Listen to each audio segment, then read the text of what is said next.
2016, New Zealand police executed one of their largest asset seizures in history. $15 million. Taken from a single man. Properties, cash, an entire fortified headquarters gone. But here's what most people don't know. He wasn't even acting alone. 5 men.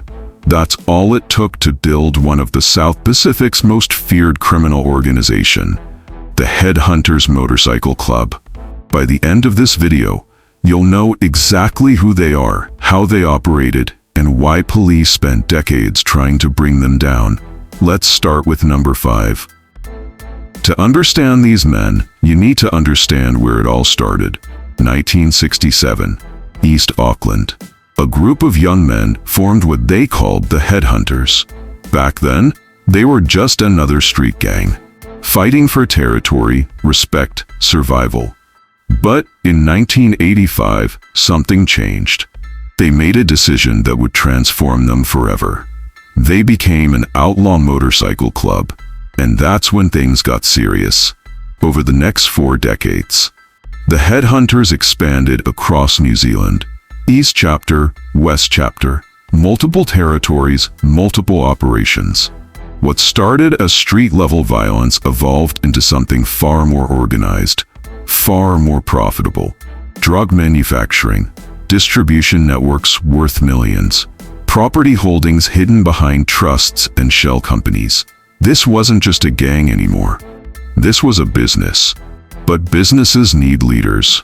And the Headhunters had 5 men who turned this organization into what it became. We're counting down from number 5 to the most powerful figure of all. Number 5. The modernizer who showed them how to think like corporations. Let's start. Number 5. David James Dunn. July 2010. The Headhunters West Chapter needed a new president. Their leader of 25 years had just stepped down after suffering a stroke. The position was open, and Dunn stepped up. Now, 4 years might not sound like much, but in those 4 years, Dunn showed the organization something new, a different approach. See, the old guard built their power through violence and fear, and that worked for a while.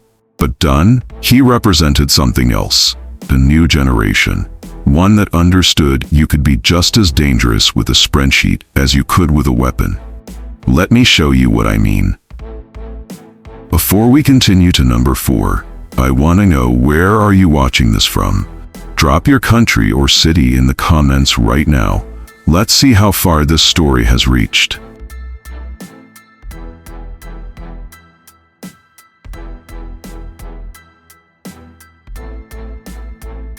In 2011, 1 year into Dunn's presidency, police raided the West Auckland clubhouse. What they found? Nearly 1 kilogram of methamphetamine. Street value? Hundreds of thousands of dollars. The charges came fast. Possession for supply. But here's where Dunn was different from the others. He didn't run his operation like a street gang. He ran it like a corporation. Trusts, business structures, shell companies. He took the gang's money from drug trafficking, extortion, home invasions, violent assaults, and he cleaned it. Legitimate front businesses, property investments, financial accounts that looked completely legal on paper. The police could see the drugs. They could prove the charges. But the money? That was harder to trace. And that's exactly what Dunn wanted. He understood something the older generation didn't. In the modern world, the real power wasn't in how much violence you could commit. It was in how well you could hide what you earned from it. Financial sophistication. That was his weapon. Period. Dunn's presidency marked a turning point, not just for the West Chapter, but for how the entire organization operated. Think about it. For decades, the Headhunters built their reputation on raw violence. Street fights, brutal enforcement, fear. And it worked. They controlled territory, they controlled people. But Dunn? He took that foundation and added structure. Discipline, organization. He kept West Auckland locked down. Nobody moved product in that territory without his approval. Nobody challenged the chapter's control. He maintained everything his predecessor, Dave Smith, had built over 25 years.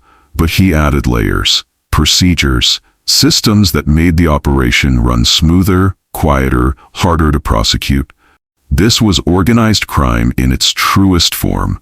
Not chaos, not random violence. Calculated, methodical, strategic. And here's the thing. It worked. For 4 years. Don ran the West chapter with an efficiency the gang hadn't seen before. He proved you could honor the old traditions while adapting to a new reality. The evolution was complete. Street gang to criminal enterprise. Don showed the organization how to adapt, how to survive modern law enforcement with their financial investigators and asset seizure laws. 4 years as president, 4 years of proving the new model worked. But here's the thing about 4 years. It's nothing compared to our next member. Number 4 spent over 5 decades with the headhunters. 5 decades.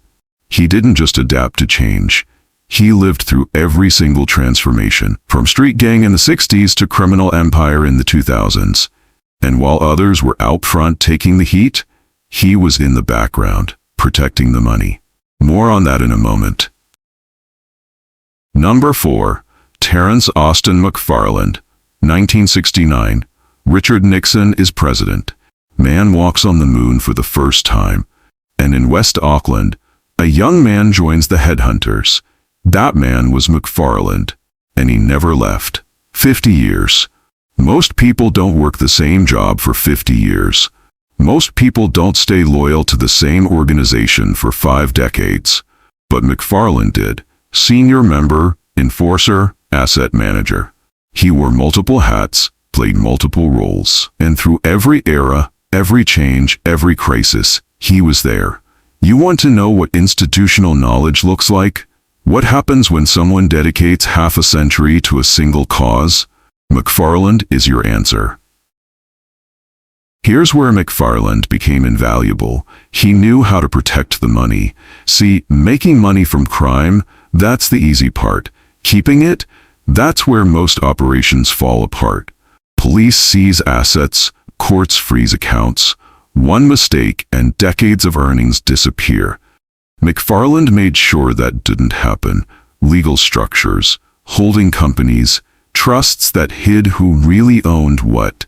He built layers between the gang and their wealth. Take Lincoln Property Investments Limited.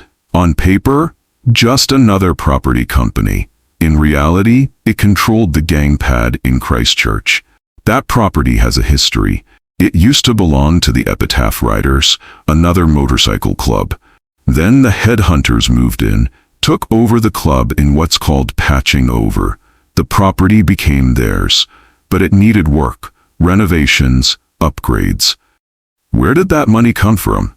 Methamphetamine sales, extortion, what they called taxings, illegal gambling operations. Hundreds of thousands of dollars, all filtered through companies like Lincoln Property Investments, all looking legitimate on paper.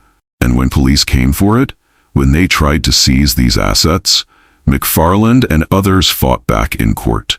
They claimed the renovations were funded legitimately. They challenged every forfeiture attempt. Some they lost, some they delayed for years. That's the game. Make it so complicated, so layered, that even when police know the money is dirty, they have to spend years proving it. But don't mistake McFarland for just some accountant in the background. He was muscle too, an enforcer. When rules were broken, when someone stepped out of line, when the gang needed to send a message, McFarland was there. Mediator, problem solver. The kind of person who could handle a financial dispute in the morning and a physical confrontation in the afternoon. For 50 years, he helped hold the organization together. Internal discipline, loyalty enforcement, making sure everyone understood the consequences of betrayal. Think about what that means. 5 decades of keeping people in line. 5 decades of protecting the gang's interests, their money, their reputation. McFarland represents the full evolution of the headhunters. He was there when they were just street fighters in the 60s. He was there when they became an outlaw motorcycle club in the 80s. And he was there when they transformed into a sophisticated criminal enterprise in the 2000s. One man, every era, every transformation. That kind of dedication, that kind of experience, you can't replace it. Quote. McFarland's 5 decades built the financial backbone, the systems, the structures, the protection that let the organization grow into what it became. But money and structure, they're not everything. Our next member, he built something else, something you can't buy, can't organize, can't create with paperwork.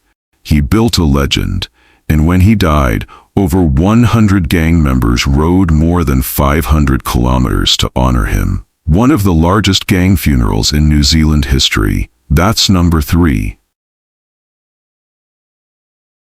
Number 3, William Hines, but nobody called him William. To everyone who knew him, who feared him, who respected him, he was Bird, an original gangster, one of the most senior members of the East Auckland chapter.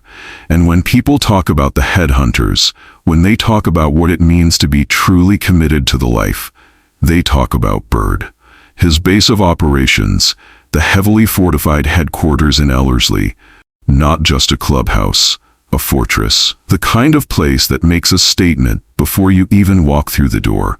And what Bird did inside: methamphetamine manufacturing, distribution, large-scale operations that fed the drug trade across New Zealand. But here's what made Bird different. He didn't just participate, he was revered, respected at a level most members never reach. Let me show you why. 2017, police finally caught up to Bird. The charges: manufacturing and supplying methamphetamine, firearms offenses. Years of investigation, surveillance, evidence gathering. It all came down to this. The sentence? More than 18 years in prison. Think about that number. 18 years. In New Zealand, that's one of the longest sentences you can get for drug offenses. The courts don't hand that out unless the operation was massive, unless the impact was severe. Bird appealed, got it reduced to 17 years. Still, 17 years behind bars. For most people, that would be the end. The fall from power, the moment everyone forgets about you and moves on. But not Bird. Even locked up, even facing nearly 2 decades in prison, his status within the organization never wavered. Members still spoke his name with respect, still considered him one of their most important figures. That's not something you can fake. That's not something you can demand. That kind of respect, you earn it over a lifetime. Prison is hard on everyone, but for Bird, it became something worse. His health started failing. Fast.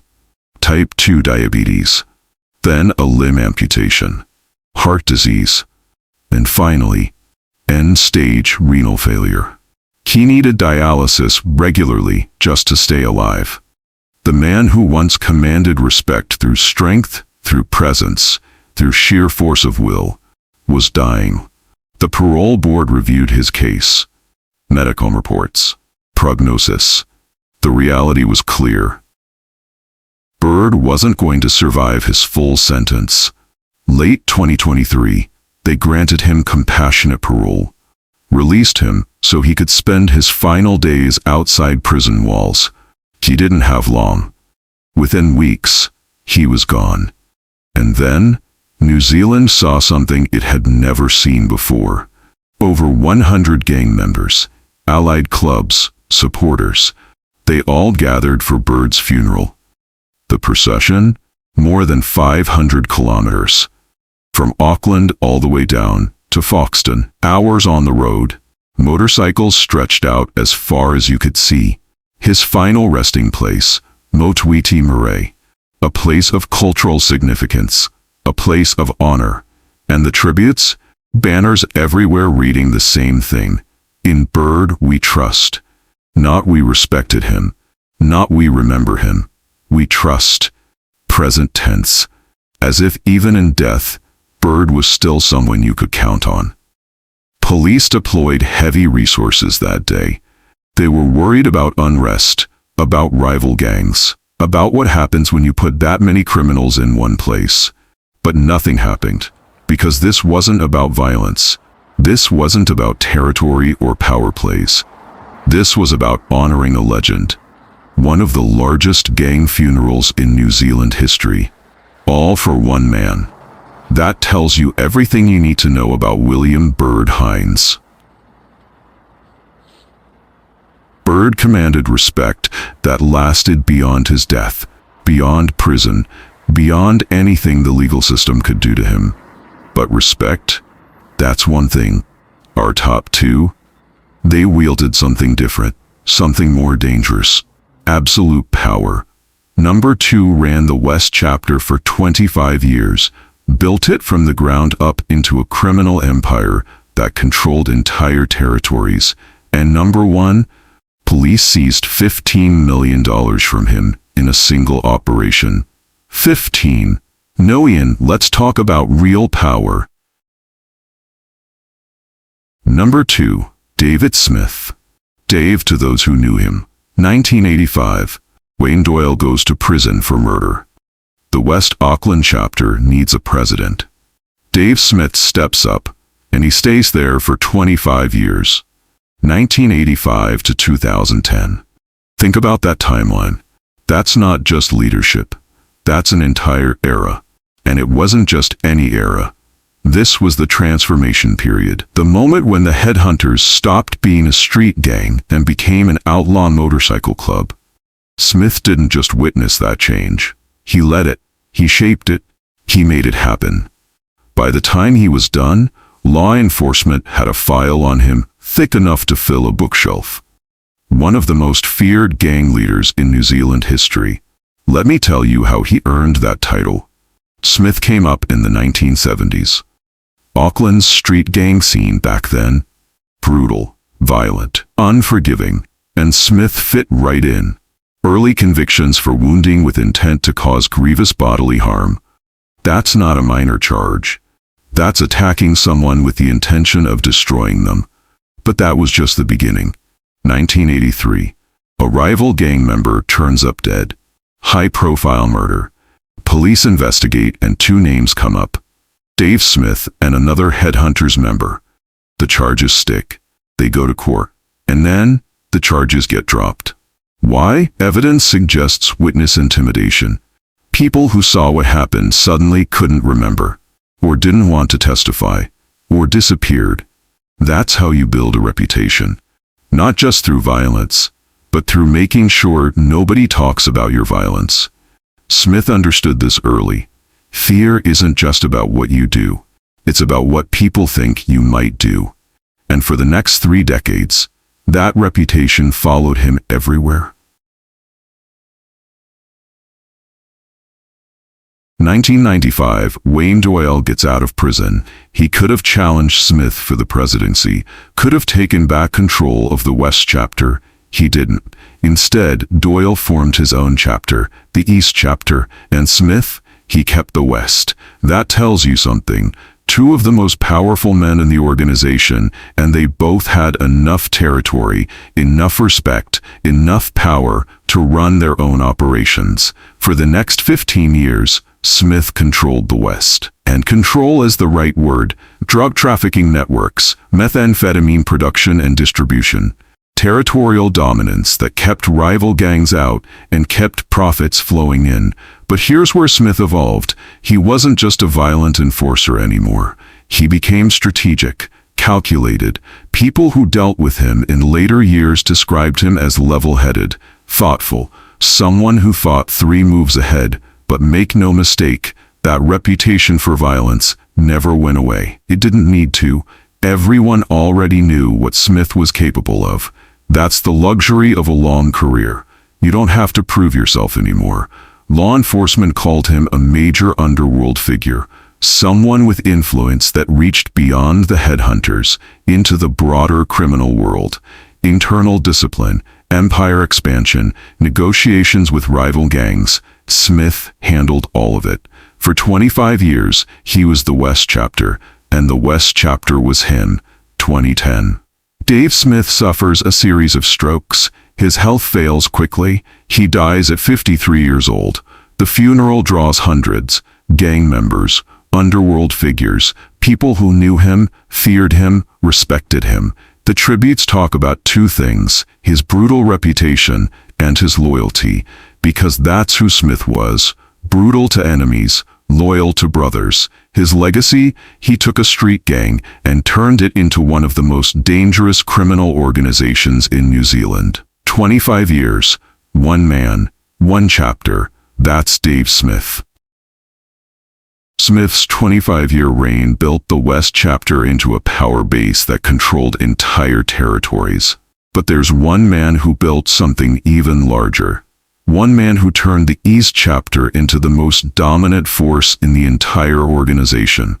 One man who operated with such sophistication, such layered protection, that even when police seized $15 million in assets from him, they still couldn't put him in prison. Number 1. Wayne Doyle, president of the Headhunters East Chapter since 1995.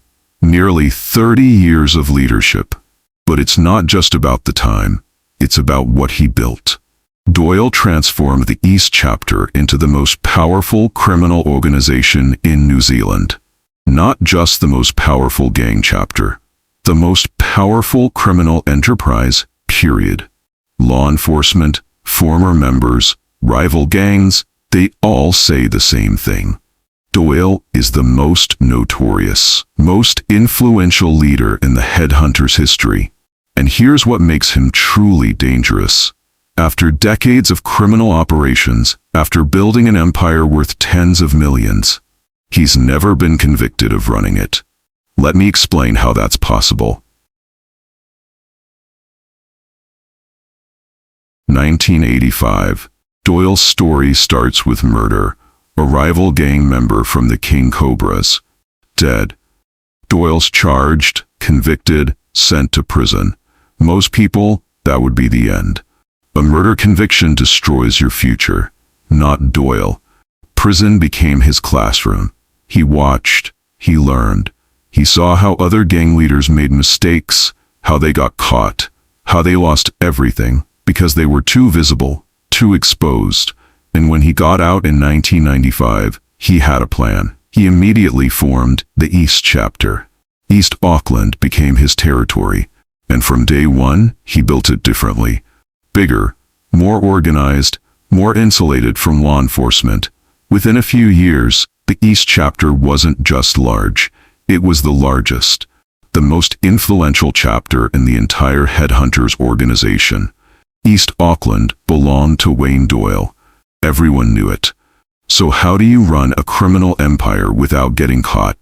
Doyle figured it out. Drug manufacturing, distribution networks across New Zealand. Methamphetamine, right when it exploded in the early 2000s. Demand was massive. Profits were insane. But here's the key. Doyle kept himself at arm's length. Day-to-day operations, someone else handled those. Street-level dealing, not his problem.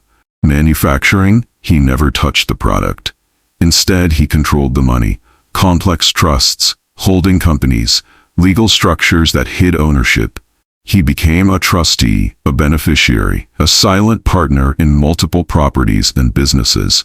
The gang's headquarters, owned through a trust. Other properties, same thing. Assets worth millions, all buried under layers of paperwork. Police could see the drugs moving. They could arrest the dealers, the manufacturers, the muscle. But the money? That flowed straight to Doyle. And proving he controlled it, that was a different challenge entirely. Substantial earnings, year after year. All while maintaining enough distance to avoid prosecution. That's not luck, that's strategy. Eventually, police had enough. Operation Coin, one of the most extensive investigations in New Zealand history. Years of work, financial analysis, surveillance, building a case piece by piece. Their target? Wayne Doyle's assets. They couldn't charge him with running the organization, but they could prove the assets came from criminal activity. Profit forfeiture. They went after everything. The total? Nearly $15 million in seized assets. The crown jewel? 232 Marua Road, Mount Wellington, the East Chapter's headquarters. This wasn't just a clubhouse. This was a fortress, a hub for everything the gang did. Gym facilities, swimming pool, spaces for underground fight nights, social gatherings, training, criminal planning, police assessment. Under Doyle's control, the headhunters were responsible for significant drug trafficking, violent crimes, and money laundering across the country. $15 million. Gone. The biggest blow the organization had ever taken. But Doyle himself, still not in prison. Here's the thing about Wayne Doyle. He's never publicly admitted to being president. Ask him directly, he denies it. But ask law enforcement. Ask former gang members. Ask anyone who actually knows how the organization works. They'll all tell you the same thing. Doyle is the leader, the de facto president, the man who controls the East Chapter and influences the entire Headhunters organization. Former police officers testified to it. Gang members confirmed it. The evidence is everywhere. His leadership style? Ruthless, calculated, strategic. He maintains an iron grip over operations while keeping himself protected through layered organizational control. Legal structures, distance, plausible deniability. Even now, legal battles continue. Authorities are still trying to strip away his remaining assets, to dismantle what's left of the empire he built. But after nearly 30 years at the top, Wayne Doyle has proven one thing. He knows how to survive. That's number one. 5 men, 5 different approaches, 1 organization. David Dunn showed them how to think like a corporation. Terrence McFarlane protected the money for 5 decades. William Bird Hines built a legend that outlasted his life. Dave Smith ruled the West for 25 years with brutal efficiency. And Wayne Doyle? He built an empire so sophisticated that even a $15 million seizure couldn't bring him down. Each man represented a different era, a different method of control. But together, they created one of the most sophisticated criminal organizations New Zealand has ever seen. The fight isn't over. Law enforcement continues working to dismantle what remains. Asset seizures, legal battles, investigations that span years. These 5 men show exactly how organized crime evolved in New Zealand. From street violence in the 60s to corporate-style criminal empires worth millions in the 2000s. That's the real story. If you want more deep dives into true crime stories that most people never hear about, hit that subscribe button right now. Next time, we're looking at another organization that operates in the shadows. You won't want to miss it. Thanks for watching. Until next time.